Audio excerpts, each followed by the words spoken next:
जय हिंद दोस्तों, वंदे मातरम। पेनियन सेल्वन 1 को हम लोगों ने काफ़ी नज़दीक से देखा। क्यों? क्योंकि ये मूवी चोल साम्राज्य की कहानी को लेकर आई थी, जिसको कि भारत में अभी तक विटनेस नहीं किया गया था, वो भी इतने बड़े स्केल के ऊपर। एक ही कहानी, स्पाई थ्रिलर भी लगे, फैमिली ड्रामा भी लगे, लव स्टोरी भी लगे और बदले की कहानी भी हो, और ये सारे एलिमेंट्स एक दूसरे को परफेक्टली पूरा भी करें। बड़े पर्दे पर ऐसा बहुत ही कम देखने के लिए मिलता है, लेकिन मणिरत्नम ने ये अद्भुत कारनामा कर दिखाया है। PS2 को आप पूरी तरह से एक सीक्वल कह सकते हैं, जो अपनी पहली फिल्म को डिजर्व करती थी।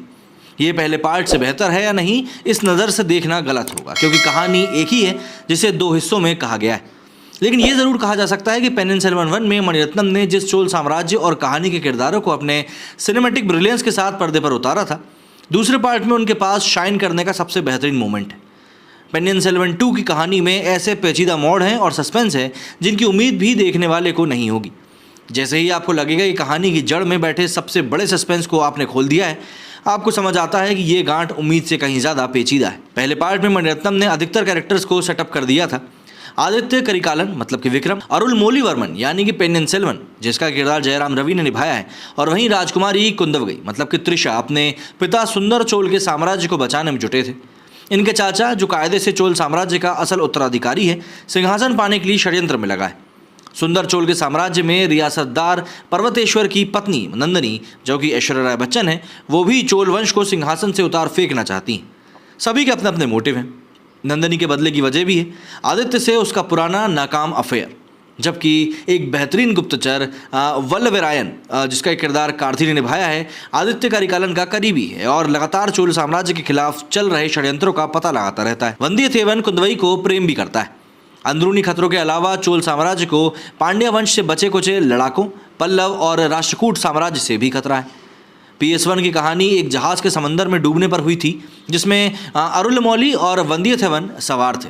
क्या दोनों बच पाएंगे? सारे षड्यंत्रों के बीच में एक गूंगी रानी भी कहानी में थी, जिसका चेहरा एकदम नंदिनी के चेहरे जैसा था। आखिर इस रानी का क्या रहस्य है? नंदिनी का आदित्य से बदला पूरा हो पाएगा? और क्या अपने ही खून और बाहरी आक्रमणों का सामना एक साथ कर रहे सुंदर चोल का साम्राज्य बिखर जाएगा? इन्हीं सवालों का जवाब देती है पेनियन सेल्वन 2।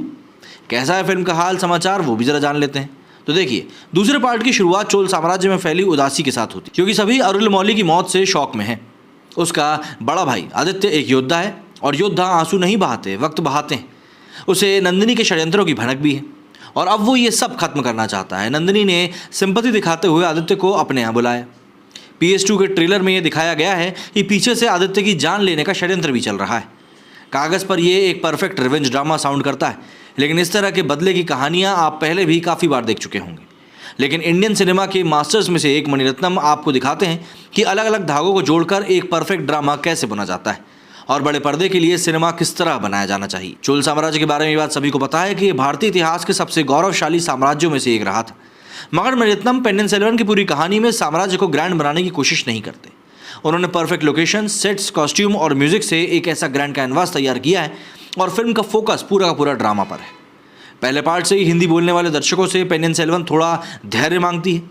इस कहानी को बेहतर तभी एंजॉय किया जा सकता है जब आप इसके किरदारों को अच्छे से जानते हो। चोल साम्राज्य को जिन बाहरी दुश्मनों से खतरा है, उनका इक्वेशन पर ध्यान देना बहुत ज़्यादा ज़रूरी है। ये दोनों शर्तें पूरा करने पर ही पेनियन सेल्वन 2 की स्टोरी लाइन में आपको एक लय नज़र आएगी, वरना कहानी की पेस थोड़ी स्लो लग सकती है।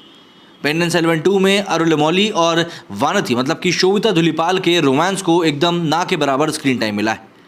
वंदियथेवन और नंबी की चपलता उनके लिए रिस्क और 1 सेकंड से भी कम समय में एटीट्यूड बदल लेता है, और इसको एक परफेक्ट जासूस की तरह बना देता है। ये दोनों जब जब स्क्रीन पर आते हैं, देखने में मज़ा ही आता है। दूसरी तरफ फिल्म के पूरे सेटअप में 2 विपरीत ध्रुवों पर बैठे आदित्य और नंदिनी का सामना एक अद्भुत सीक्वेंस से होता है। आदित्य अगर एक धधकता हुआ दवानल है, तो नंदिनी समंदर है, जो सतह पर भले ही शांत दिखे, मगर उसमें हमेशा तूफानी लहरें जन्म लेती रहती हैं। नंदिनी के रोल में ऐश्वर्या का काम बिना शक उनकी सबसे बेहतरीन परफॉर्मेंस में गिना जाएगा। वंदियथेवन और कुंदवई का एक सीक्वेंस तो इस रोमांस का डिक्शनरी है, जो स्क्रीन से गायब सा होता जा रहा है। सुंदर चोल